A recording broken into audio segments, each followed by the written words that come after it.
नमस्कार. कल्पना करा, तुम्ही मतदानाच्या दिवशी लाईनमध्ये उभे आहात. तुमची वेळ येते आणि अचानक अधिकारी सांगतो की तुमचं नाव यादीमध्ये नाही. 1 मिनिट. तुमच्याकडे वोटर ID आहे, सगळं ठीक आहे, पण तरीही तुम्हाला मतदान करता येणार नाही. का? तर कारण सध्या सुरू असलेली एक प्रक्रिया, ती म्हणजे SIR मॅपिंग. जर तुम्ही याकडे दुर्लक्ष केलं तर तुमचं यादीतून नाव गायब होईल. या व्हिडिओमध्ये मी तुम्हाला सांगणार आहे ही प्रक्रिया नेमकी काय आहे, कोणाचं नाव काढलं जाऊ शकतं आणि तुम्ही स्वतःला कसं वाचवू शकता. त्यासाठी व्हिडिओ शेवटपर्यंत बघा, स्किप बिलकुल करू नका. तर हे SIR म्हणजे नेमकं काय? SIR म्हणजे स्पेशल इंटेन्सिव्ह रिव्हिजन. ही प्रक्रिया भारताचे निवडणूक आयोग म्हणजेच इलेक्शन कमिशन ऑफ इंडिया हे करत असतं. सोप्या भाषेत सांगायचं झालं तर मतदार यादी पूर्णपणे तपासून, चुकीची नावं काढून, नवीन नावं ॲड करून लिस्ट अपडेट करणं म्हणजेच SIR मॅपिंग. आलं लक्षात? तर नवीन नावं ॲड करायची म्हणजेच SIR मॅपिंग. तर ही एक अशी प्रक्रिया आहे ज्यामध्ये मतदारांची माहिती ही तपासली जाते, पत्ते व्हेरीफाय केले जातात, डुप्लिकेट एंट्री ह्या हटवल्या जातात, मृत किंवा स्थलांतरित लोकांची नावे ही काढली जातात. म्हणजेच मतदार यादी पूर्णपणे स्वच्छ आणि अचूक करण्याचा प्रयत्न हा केला जातो. आता ही प्रक्रिया चालते कशी? तर बूथ लेवल ऑफिसर म्हणजेच BLO हा घरोघरी येतात, तुमची माहिती व्हेरीफाय करतात, काही वेळा फॉर्म भरायला सांगतात. तुम्हाला कदाचित खालील गोष्टी देखील विचारल्या जाऊ शकतात. कोणत्या? ओळखपत्र, तुमचं वोटर ID किंवा आधार कार्ड. दुसरं, तुमच्या पत्त्याचा पुरावा.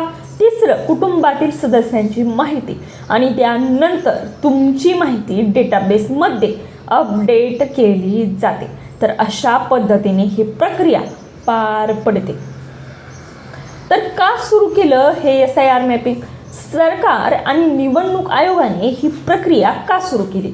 याची मुख्य कारणं म्हणजेच बनावट मतदार हटवण्यासाठी, एकाच व्यक्तीची अनेक नोंदी टाळण्यासाठी, चुकीची माहिती सुधारण्यासाठी, पारदर्शक निवडणुका सुनिश्चित करण्यासाठी आणि निवडणूक जितकी स्वच्छ तितका लोकशाही मजबूत.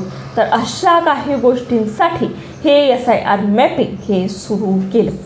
आता धोका काय आहे यात? तर ही गोष्ट खूप गंभीर आहे. जर तुमची माहिती चुकीची आढळेल असेल किंवा तुम्ही व्हेरिफिकेशन केलेलं नाही तर तुमचं नाव यादीतून काढलं जाऊ शकतं आणि मतदानाच्या दिवशी तुम्ही काहीही करू शकणार नाही. अनेक लोक फक्त एका छोट्या चुकीमुळे मतदान करू शकत नाहीत. तर तुम्ही काय करायला हवं? आता सर्वात महत्त्वाचा भाग, तुमचं नाव वोटर लिस्टमध्ये आहे का ते तपासा. पत्ता आणि माहिती बरोबर आहे का ते व्हेरीफाय करा. गरज असल्यास करेक्शन करा. आता ऑनलाईन ऑफलाईन दोन्ही पद्धतीने करू शकता. ऑनलाईन कसं करायचं? नॅशनल वोटर पोर्टल यावरती जायचं आहे, तुमचा EPIC नंबर टाकायचा आहे आणि माहिती ही व्हेरीफाय करायची आहे. आता ऑफलाईन कसं करू शकता? तर जवळच्या मतदान केंद्रावरती जा, तुमच्या ऑफिसरशी संपर्क साधा. आता कधी होणार ही प्रक्रिया? SIR मॅपिंग साधारणपणे निवडणुकांच्या आधी केली जाते, म्हणजेच अपकमिंग इलेक्शनची तयारी सुरू झाली आहे. त्यामुळे ही सूचना खूप जास्त महत्त्वाची आहे. SIR मॅपिंग हे केलंच पाहिजे. तर या व्हिडिओमध्ये आपण काय पाहिलं?